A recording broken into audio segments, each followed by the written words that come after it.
안녕하세요, 핑플릭스입니다. 역대급 반전 결말로 유명한 영화죠. 다들 아실 텐데요. 이 식스센스란 영화가 있어요. 영화 속에서 이 브루스 윌리스, 이 말콤은 콜이라는 아이를 상담하게 되는데요. 이 아이는 자꾸 죽은 사람들이 보인다고 하소연을 해요. 처음엔 믿지 않았지만 점차 사실임을 알게 되고, 이 말콤은 콜의 행복을 위해서 최선을 다해서 돕게 되는데요. 다들 아시겠지만 영화의 결말에서 보면은 이 말콤이 바로 귀신이었죠. 그쵸?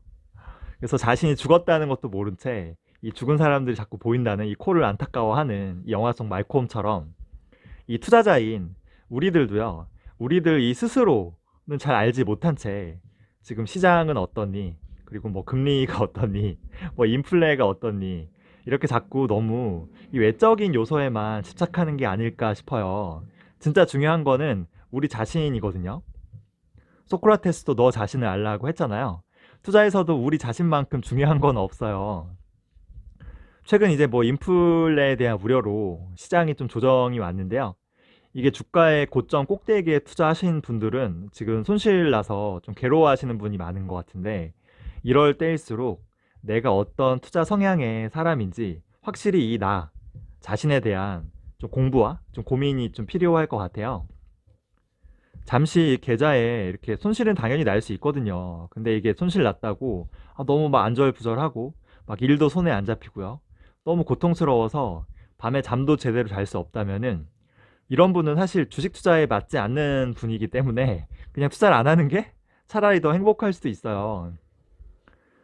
설령 주식 투자 잘 맞는다고 해도요, 이 투자 스타일이 다 다르기 때문에 나에게 맞는 투자 스타일을 찾는 것도 중요하거든요. 뭐 저처럼 이렇게 10년, 20년 주식을 팔지 않고 이 사서 좀 모으는 다소 좀 무식한 스타일도 있고요. 혹은 뭐 성장주나 혹은 가치주나 뭐 배당주나 혹은 채권까지요. 좀 자산을 좀 알맞게 잘 배분해서 변동성을 줄이고 좀 안전을 추구하는 이런 투자의 스타일도 있고요. 혹은 금리와 이제 경기의 변화에 따라서 이 사이클을 예측해서 이 다양한 테마에 좀 그때그때 옮겨 타는 좀 야수 같은 그런 스타일도 있죠. 아니면 뭐 엄청나게 빠르게 이 초단타로요, 이제 프로그램 매매하는 사람들도 있고요. 뭐 기업의 비즈니스 모델과 상관없이 오로지 이 숫자와 이 지표만으로 기업을 선별하는 이 퀀트 투자도 있죠. 이 중에 뭐가 더 좋은 거냐는 어리석은 질문이에요. 중요한 거는 나라는 인간이 어떤 투자 스타일이 더 맞을까가 이제 맞는 질문이죠.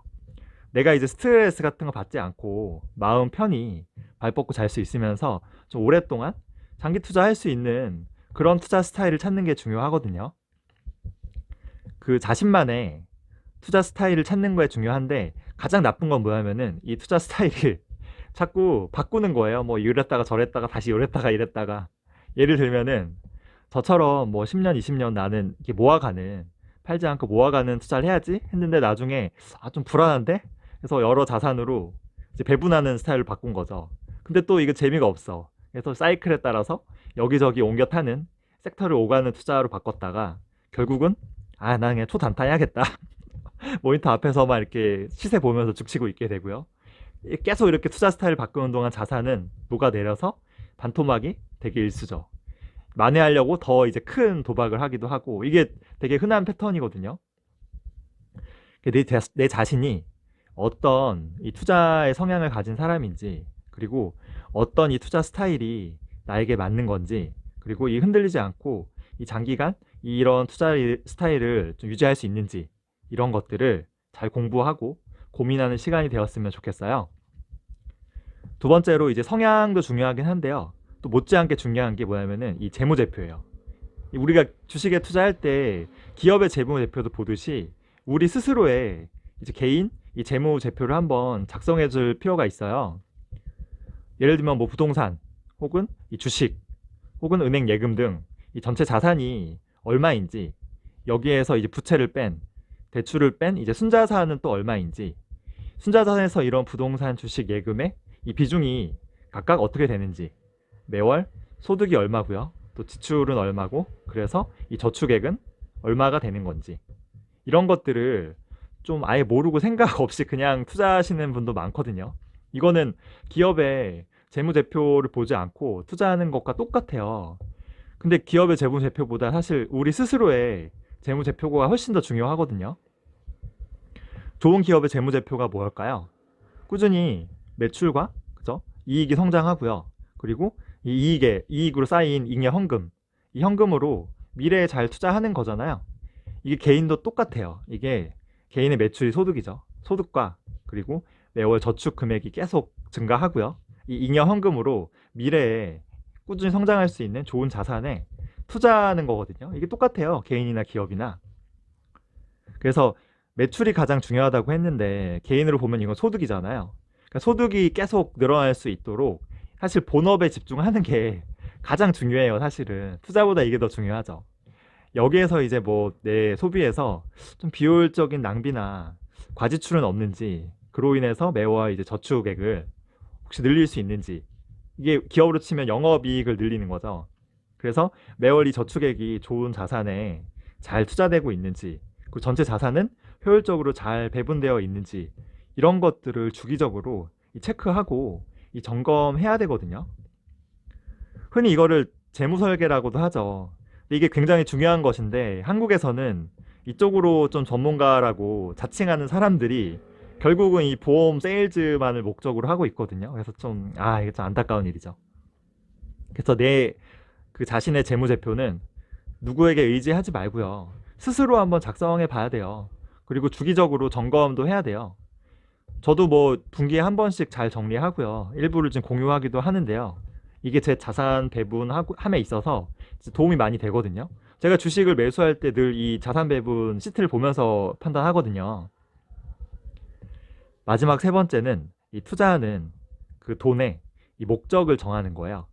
어디에 쓰려고 돈을 투자하는지 이게 확실해야 되거든요. 이게 중요한 이유는 이 목적에 따라서 이 투자의 기간이 달라지기 때문이에요.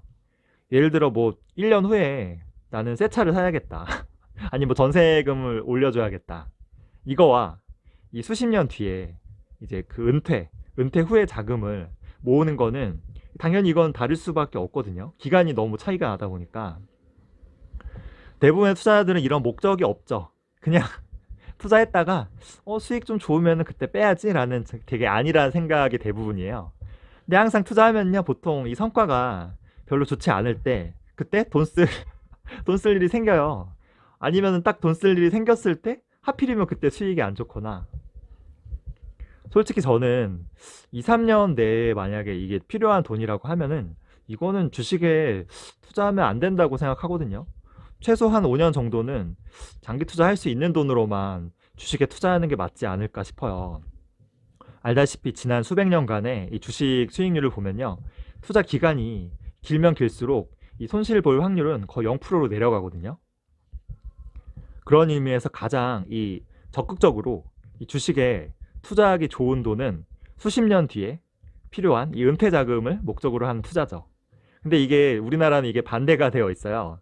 가장 적극적으로 투자되어야 될 은퇴 자금, 즉 뭐 퇴직연금이나 혹은 연금저축, IRP 계좌 이런 것들은 뭐 제가 누누이 얘기했지만 원리금 보장의 1%로 지금 방치되어 있거든요.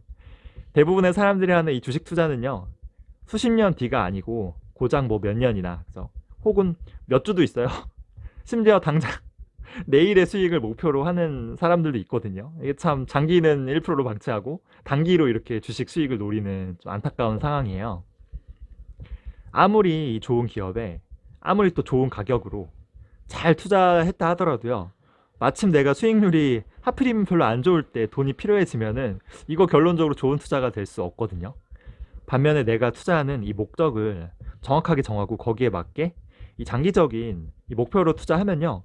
설령 이런 조정장이나 아니면 작년 코로나 같이 막 30%, 40%의 폭락장이 와도요.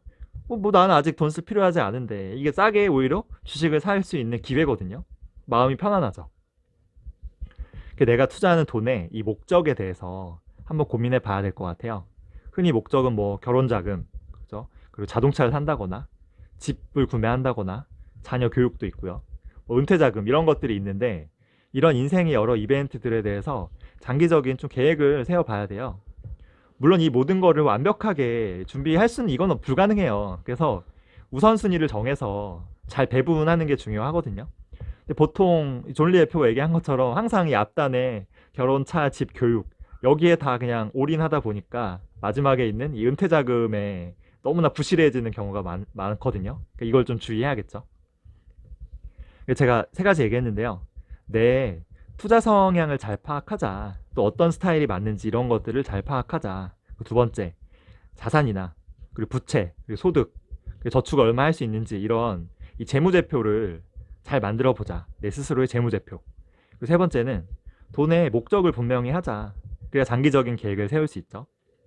여기에 제가 추가로 하나를 더 붙이자면은 나만의 이 장점을 찾는 것도 중요한 것 같아요. 예를 들어 뭐 반도체나 IT 기업에서 일하는 분들이라면은 이거 전공 분야잖아요. 더 깊게 기업을 분석해서 뭐 투자할 수 있는 장점이 있겠죠. 혹은 뭐 공무원이나 공기업이나 뭐 이렇게 노조가 있는 그런 기업에서 일하는 분들이라면은 이게 정년까지 안정적으로 이제 수익이 있잖아요. 이거 자체가 진짜 꾸준하게 좀 투자할 수 있는 것 자체가 엄청난 장점이자 메리트거든요. 근데 물론 저는 뭐 이런 쪽에 근무하지도 않고요. 공무원이나 이런 노조가 있는 기업처럼 안정적인 소득도 없어요. 되게 불안정한 소득이거든요. 제가 엄청난 인사이트가 있다거나 뭐 매매 타이밍을 맞추는 동물적 감각이 있는 것도 아니에요. 저는 너무 평범한 사람이거든요. 근데 저는 저의 투자에 있어서 딱 한 가지 장점이 있다면은 제가 뭐 집이나 차나 명품이나 이런 거에 욕심이 별로 없다는 거예요. 제가 좋아하는 사람들이랑 밥 먹고요. 그리고 술도 마시고요. 취미 생활도 하고 소소한 거 다 즐겨도 소비가 워낙 적거든요.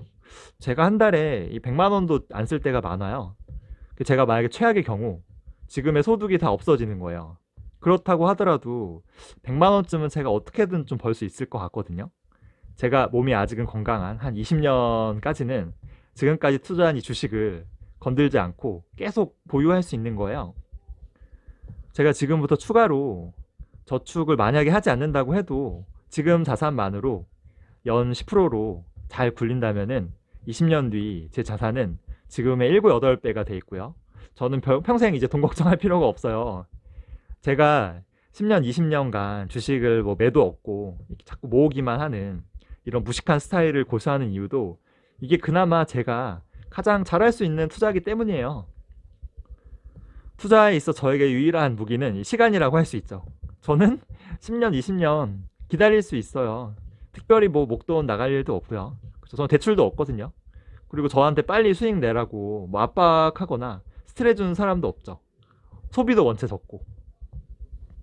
피터 린치가 말했듯이 이 개인 투자자의 가장 큰 이점은 누구의 어떤 간섭이나 어떤 압박, 뭐 스트레스 이런 거 없이 느긋하게 투자할 수 있는 이 시간 그리고 이 자유가 아닐까 싶어요. 물론 뭐 개인의 이런 성향이나 그리고 장점이나 뭐 재무 상황이나 목표도 그렇고요.